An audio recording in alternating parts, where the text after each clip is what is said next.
Hey guys, welcome back to another Cast Iron Wednesday video. Today we have a BSR Century Series number 10.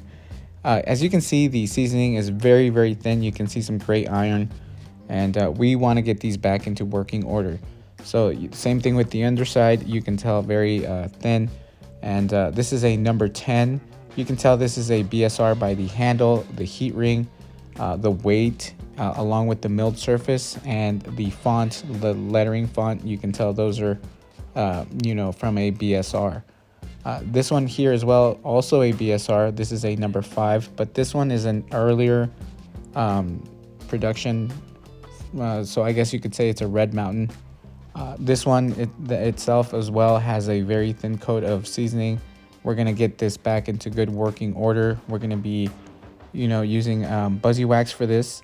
And like I said, this, the seasoning is very thin. I haven't used these in a while, and I've, kind of neglected them for a couple of months. So we're gonna get these back into working order. So like I said, we're gonna be seasoning these. And for today's video, we're actually gonna be using Buzzywaxx. Not sponsored, not affiliated with them whatsoever, but I do like the product. It is a mixture of canola oil, sunflower oil, and beeswax, and it works great to season cast iron.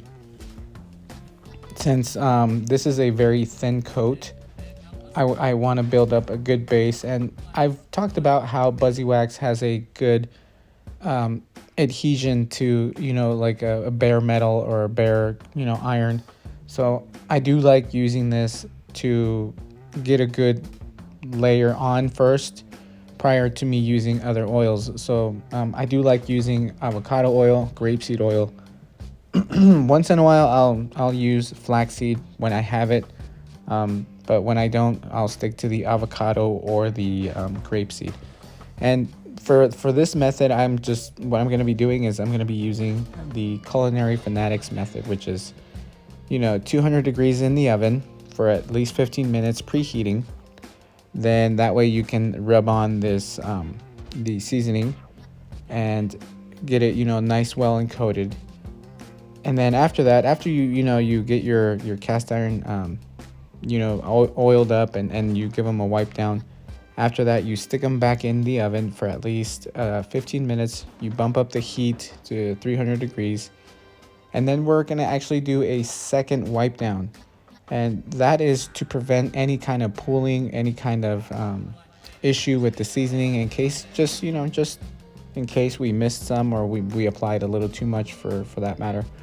And actually, to be honest guys, sometimes with these milled surfaces, since they're so smooth, even if you do give them a good wipe down, sometimes they do pool.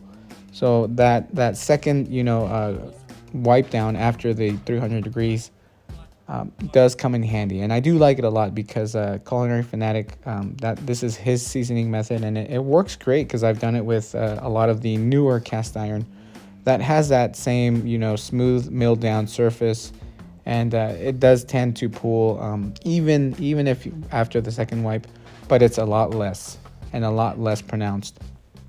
And as you can see here, they're getting a great glossy finish.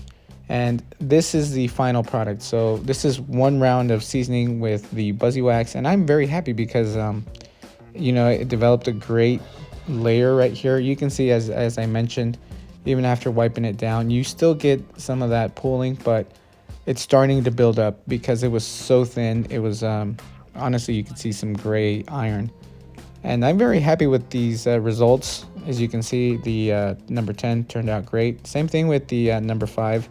It looks great.